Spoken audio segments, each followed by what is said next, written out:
نبی الصلاة والسلام علی سید المرسلین وعلی آلہ وصحبہ اجمعین اما بعد فاعوذ باللہ من الشیطان الرجیم بسم اللہ الرحمن الرحیم ان اللہ وملائکتہ یصلون علی النبی یا ایھا الذین آمنوا صلوا علیہ وسلموا تسلیما اللہم صل علی سیدنا مولانا محمد وعلی آلہ وصحبہ وسلم۔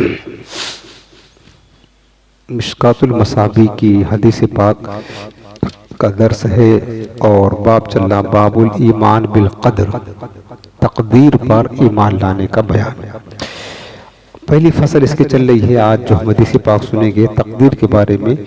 وعن ابن مسعود رضی اللہ عنہ قال حدثنا رسول اللہ صلی اللہ علیہ وسلم وهو الصادق المصدوق ان خلق احدکم یجمع فی بطن امہ 40 یوما نطفۃ ثم یکون علقۃ مثل ذلک الی آخر الحدیث۔ اس حدیث پاک کے راوی حضرت عبداللہ بن مسعود رضی اللہ تعالی عنہ، حضور کے وہ صحابی ہیں جو فقیہ اور مجتہد صحابی تھے، بہت بڑے عالم تھے اور کثرت کے ساتھ حدیث پاک ان سے مروی ہے اور بہت زیادہ حضور نبی کریم صلی اللہ علیہ وسلم کی خدمت میں رہا کرتے تھے۔ یہ روایت کرتے ہیں کہ رسول اللہ صلی اللہ علیہ وسلم نے ہم سے بیان فرمایا۔ پھر حضرت ابن مسعود نے حضور کی دو صفت کا ذکر کیا کہ حضور صادق بھی ہیں، مصدوق بھی ہیں۔ صادق کہتے سچے، بلکہ یہ لقب تو صادق الامین کا میرے آقا کا دور جاہلیت میں پڑ گیا تھا، کافروں نے رکھا تھا۔ یہ لقب حضور سچے ہیں، صادق ہیں، دور جاہلیت میں کافروں نے رکھا تھا کہ یہ محمد عربی صلی اللہ علیہ وسلم یہ صادق اور امین ہیں، یعنی کبھی بھی یہ جھوٹ نہیں بولتے۔ اور مصدوق کہتے ہیں کہ جس کی سچ کی گواہی دی جائے، جس کے اعمال سچے ہوں، جو پہلے سے سچا ہو، تو صادق و مصدوق تقریباً ہم مانا ہے کہ حضور ہمیشہ سچے ہی سچے ہیں۔ حضور کا ہر عمل سچا، حضور کا ہر فعل سچا، حضور کا ہر قول سچا۔ اگر کسی چیز کے بارے میں فرما دے کہ وہاں ایسا ہوا، اگر نہ بھی ہوا ہو تو حضور نے فرما دیا تو وہاں ہو جاتا ہے حضور کے فرمانے کے مطابق، یعنی واقعہ جس کے مطابق ہو جاتا ہے اس کو مصدوق کہتے ہیں۔ سمجھ رہے نا؟ تو یہ حضور کی حدیث ہے۔ تو حضرت ابن مسعود کہتے ہیں کہ حضور نے ہمیں فرمایا، یہ تقدیر کا بیان ہے اور تخلیق انسان کا جو مراحل ہوتے ہیں ماں کے پیٹ سے لے کر کے باہر آنے تک، اس کا ذکر اس حدیث پاک میں کیا گیا کہ اِنَّا، ابھی حضور کی کلمات میرے آقا فرماتے ہیں کہ اِنَّا خلق احدکم یجمع فی بطن امہ 40 یوما نطفۃ، بے شک تم میں سے ہر ایک کا مادہ پیدائش، مادہ پیدائش کیا ہوتا ہے؟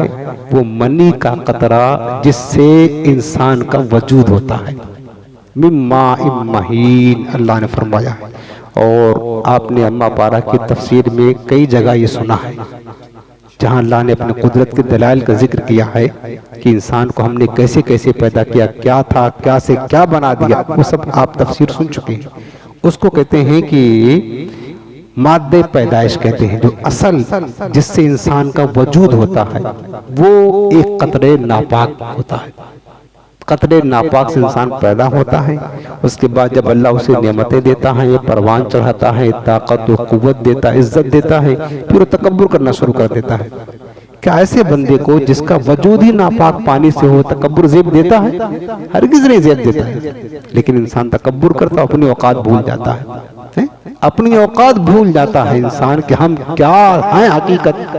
تو اس لیے تکبر کرنا انسان کو زیب نہیں دیتا ہے۔ واللہ المتکبر، متکبر، تکبر کرنے والی ذات صرف اور صرف رب کی ہے، بس اور کسی کی نہیں۔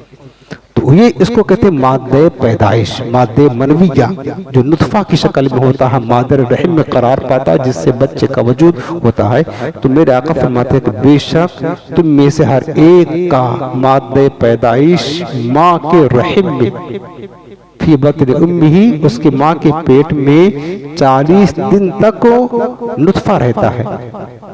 40 دن تک کیا رہتا ہے؟ نطفہ رہتا ہے۔ اب یہ اللہ تعالیٰ میں نے بتایا تھا آپ کو پہلے بھی درس میں کہ یہ اللہ تعالیٰ کے قدرت کے کرشمے ہیں میرے پیارے، اللہ کے قدرت کے کرشمے ہیں۔ نسل انسانی کس طریقے سے چلتی ہے؟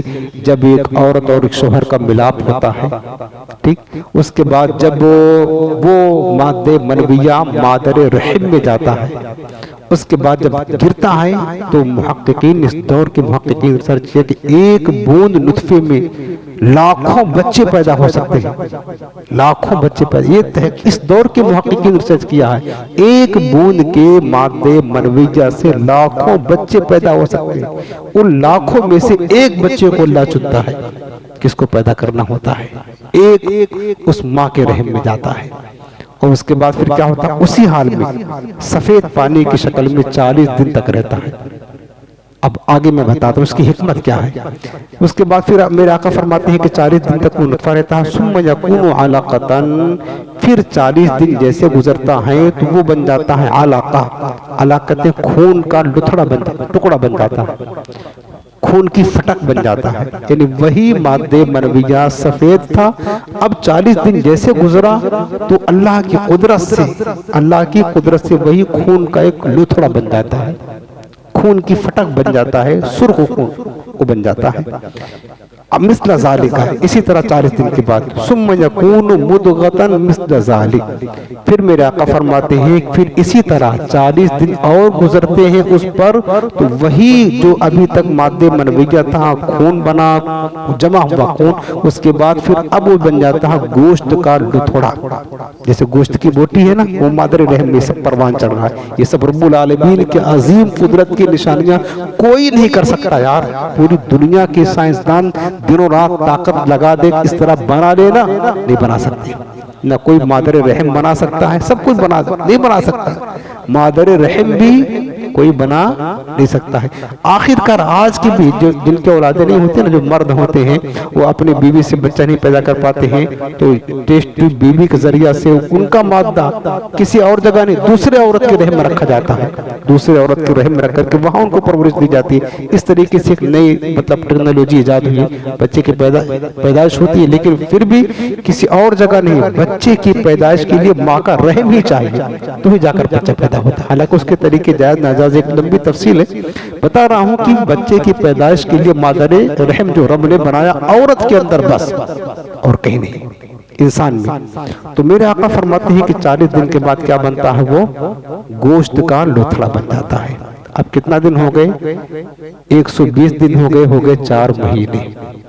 اب 4 مہینہ جب گزرتا ہے نا، اس کے اندر پھر انقلاب آتا ہے۔ یہ تو حدیث پاک اپنے ظاہری کے مطابق ہے، پھر اللہ تعالیٰ اس کی طرف فرشتہ بھیجتا ہے۔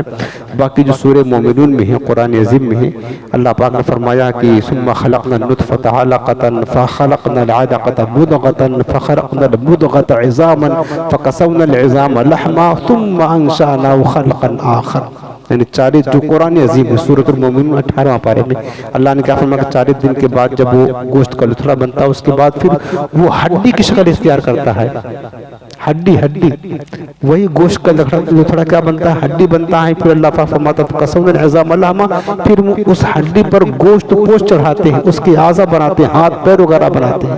اس کے بعد پھر جو ہے نا ثُمَّ أَنشَأْنَاهُ خَلْقًا آخَرَ، اب اس کے بعد فرشتہ آ کر کے اس کے اندر روح پھونکتا ہے، جب سارے جسم کے اعضا بن جاتے ہیں تب یہاں پر جو حدیث پاک میں آقا فرماتے ہیں کہ 120 دن گزرا، 120 دن گزرا، ثم یبعث اللہ الیہ ملکن، پھر اللہ تعالیٰ اس کی طرف ایک فرشتہ بھیجتا ہے جو مادر رحم پر مقرر ہوتا ہے، فرشتہ اس بچے کے طرف، یعنی اب سمجھ لیں کہ 120 دن کے بعد بچے کے اعضا وغیرہ بن جاتے ہیں۔ اب فرشتہ آتا ہے روح پھونکنے کے لیے، بِأَرْبَعِ کلمات، 4 باتیں لے کر آتا فرشتہ اس مادر رحم میں، اس بچے کے لیے جو بچہ ابھی پروان کی صورت میں ہے۔ فرماتے میرے آقا کہ بِأَرْبَعِ کلمات، 4 چیزیں اس کے لیے لاتا ہے۔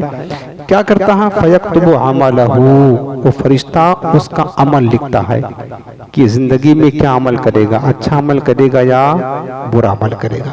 ہم پیدا نہیں ہوئے سب کچھ لکھ دیا گیا تھا کہ آج کے دن، آج کی شب ہم بیٹھ کر کے درس حدیث سنیں گے، یہ بھی لکھا تھا فرشتے نے، مادر رحم میں فرشتے نے یہ بھی لکھا تھا۔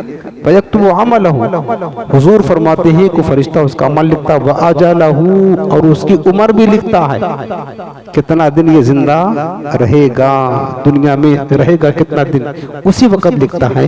وَرِزْقَهُ، اور اس کی روزی روٹی بھی لکھتا ہے کہ جتنا دن رہے گا، عمر ہوگی کتنی روزی کھائے گا، کتنا کمائے گا، یہ بھی لکھتا ہے۔ وَشَقِيٌّ أَوْ سَعِيدٌ، اور یہ بھی چوتھی چیز لکھتا ہے کہ یہ بندہ، یہ بچہ نیک بخت ہوگا یا بدبخت ہوگا، دو میں سے ایک ہی ہوگا، یا تو اچھا ہوگا یا تو برا ہوگا۔ اگر اچھا ہوتا ہے تو وہ لکھتا ہے، برا ہوتا ہے تو وہ لکھتا ہے۔ اب اس کا یہ مال پتہ یہ چلا کہ فرشتے کو پتہ ہے، اسی کو علم غیب کہتے ہیں یار۔ علم غیب کس کو کہتے ہیں؟ فرشتوں کو پتہ ہے کب مرے گا، یہ کیا کھائے گا، کتنا کمائے گا، نیک ہوگا برا ہوگا، ابھی پیدا نہیں ہوا ہے، ابھی تو ماں کے پیٹ سے باہر بھی نہیں نکلا ہے، فرشتوں کو سب معلوم ہے۔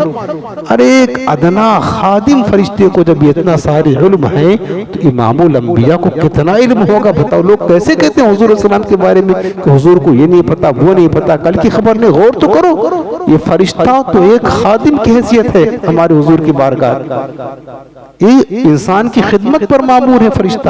ان سے بہت بڑا مقام تو حضور کی امت کے اولیاء کا ہے، ان فرشتوں سے بڑا مقام یہ جو فرشتے مدبرات امر ہیں نا، جو انسان کی خدمت میں لگے رہتے ہیں، ان سے بہت بڑا مقام تو حضور کی امت کے اولیاء کا ہے۔ تو امام الانبیاء کی شان تو بہت بلند ہے۔ فرشتے کو پتا ہے کہ یہ بچہ کتنا کھائے گا، کب پیدا ہوگا، کب مرے گا، اس کی موت پتا ہے، نیک ہے یا بد ہے، سب کچھ پتا ہے۔ تو حضور السلام کو کیسے پتا نہ ہو؟ تو یہ خراب بات ہے جو لوگ کہتے ہیں حضور کو یہ نہیں معلوم، یہ نہیں معلوم۔ در حقیقت ان بختوں کو خود ہی نہیں پتا ہوتا ہے۔ اب چار چیزیں لکھتا ہے نا فرشتہ، چار چیزیں لکھنے کے بعد، بلکہ بعض احادیث میں ہے کہ ایک تختی بناتا اس کے گلے میں ڈال دیتا ہے، بعض حدیث میں ہے کہ اس کی پیشانی پر لکھ دیتا ہے یہ چاروں چیزیں، وہ فرشتہ اس بچے کی پیشانی پر۔ ثم ينفخ فيه الروح، پھر میرے آقا فرماتے ہیں اس کے بعد وہ فرشتہ اس بچے کے اندر روح پھونکتا ہے۔ کیا کرتا ہے؟ حضرت عیسیٰ علیہ السلام کیا کرتے تھے؟ مٹی کا پرندہ بناتے، پھو مارتے تو اڑ جاتا تھا، پھونکتے تو کیا ہوتا؟ اڑ جاتا تھا۔ اسی طرح وہ بچہ جو ہے نا، ابھی تو گوشت ہے، ہڈی ہے، اور اس کے بعد اس کے جسم پر کھال پوشت وغیرہ ہے، روح تو نہیں۔ اب وہ فرشتہ پھونک مارتا ہے، اس کے اندر روح پیدا ہو جاتی ہے، انقلاب آ جاتا ہے، جو اللہ نے فرمایا ثم انشأناه خلقا آخر، پھر اس کے اندر ایک انقلاب پیدا ہوتا ہے۔ سوال یہ پیدا ہوتا ہے کہ اللہ تعالیٰ فرمائے کن ہو جا، ایک سیکنڈ نہیں لگے گا، ہو جائے گا، یہ تو ہوتا ہے نا، کن فیکون، اور قرآن نے فرمایا وَإِذَا قَضَى أَمْرًا فَإِنَّمَا يَقُولُ لَهُ كُن فَيَكُونُ۔ اللہ جب کسی امر کا ارادہ فرماتا صرف کہتا ہو جا، وہ چیز ہو جاتی ہے۔ لیکن ایک انسان کی پیدائش کے لیے پتا ہے، ابھی اس کے اندر انقلاب پیدا کرنے کے لیے، باہر آنے کے لیے نہیں، باہر آنے کے لیے تو کم سے کم 9 مہینے لگتا ہے، کم سے کم 6 مہینہ، زیادہ زیادہ 9 مہینہ 10 مہینہ لگتا ہے۔ انقلاب پیدا کرنے کے لیے 120 دن 4 مہینہ اللہ نے لگایا۔ کیوں؟ اس میں حکمت ہے، تعلیم ہے۔ اللہ کے لیے کچھ مشکل نہیں، بندوں کے لیے تعلیم ہے۔ 40 کی جو عدد ہے نا، یہ ایک انقلابی عدد ہے۔ بزرگوں کا چلہ آپ کو مشہور ہوگا، حضرت موسیٰ علیہ السلام کوہ طور پر گئے تھے، 40 دن عبادت کیا تو اللہ نے تورات ان کو عطا فرمایا۔ 40 دن کیا کیا؟ عبادت کیا، تو اللہ نے کیا کیا؟ انہیں تورات عطا فرمایا۔ تو 40 کا جو عدد ہے ہمارے ہاں اسلام میں، یہ ایک انقلابی عدد ہوتا ہے۔ 40 دن کے بعد نطفہ رہتا ہے، انقلاب آتا ہے تو خون بنتا ہے، پھر 40 دن گزرتا ہے، پھر انقلاب آتا ہے تو گوشت بنتا ہے، پھر انقلاب آتا ہے تو ہڈیاں روح پھونکی جاتی ہے۔ تو 40 کے عدد میں اس لیے بزرگان دین جو اللہ کی معرفت حاصل کرنے کے لیے چلہ کرتے تھے، یعنی گوشہ نشین ہو کر عبادت کرتے تھے، ان کا چلہ 40 دن کا ہوتا تھا۔ اسی مناسبت سے چلہ کہا جاتا ہے کہ 40 دن جو جم کر کے مجاہدہ کرتے، پھر ان کے اندر انقلاب آتا اور انہیں اللہ کی معرفت حاصل ہوا کرتی تھی، انہیں اللہ کی معرفت حاصل ہوا کرتی تھی۔ تو 40 کی جو عدد ہے نا، یہ ایک انقلابی عدد ہے، انقلابی عدد ہے۔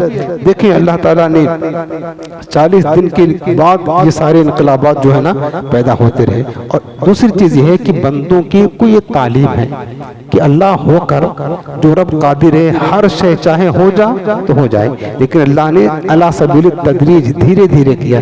یہ بندوں کو تعلیم ہے کہ میرے بندوں، میں رب ہو کر چاہوں ایک سیکنڈ نہ نہ لگے، پل بھر میں سب کام ہو جائے، لیکن میں آہستہ آہستہ کرتا ہوں۔ تو تمہیں بھی تعلیم یہ ہے کہ تم بھی اپنے کاموں میں آہستگی، آرام اور سکون اور قرار کے ساتھ کوئی عمل کیا کرو۔ اس میں بندوں کو تعلیم ہے۔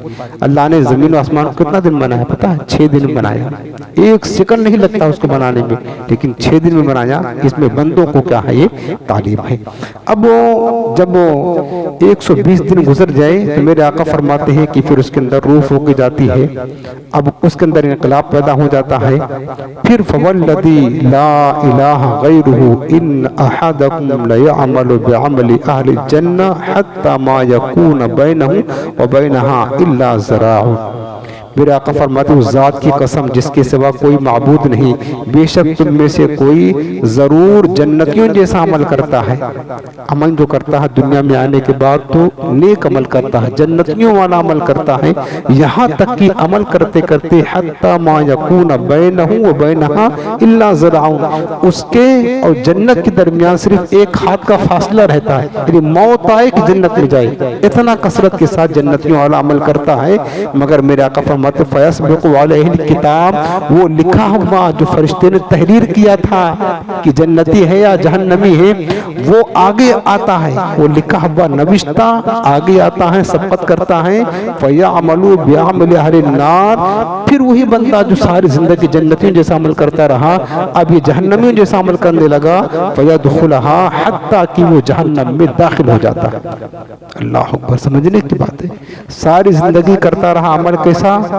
جنتوں جیسا، لیکن اس کے مقدر میں لکھا ہوا تھا کیا؟ یہ جہنمی ہے، بدبخت ہے۔ فرشتہ لکھ دیا نا کہ سعید ہے یا شقی ہے، نیک بخت ہے یا بدبخت، لکھا تھا بدبخت ہے۔ اگرچہ زندگی بھر عمل کرتا رہا نیکیوں والا، جنتیوں والا، لیکن جب موت کا وقت آتا ہے کہ اب جنت میں داخل ہونے والا ہوتا ہے، فوراً اس کی زندگی چینج ہو جاتی ہے اور وہ کفر بکتا ہے، شرک کرتا ہے، گناہ کرتا ہے، اللہ ناراض ہوتا ہے اور اس کا ایمان ختم ہو جاتا ہے، اور نتیجہ کیا؟ پھر وہ جہنمی والا عمل کر کے موت آتی ہے اور جہنم میں پہنچ جاتا ہے۔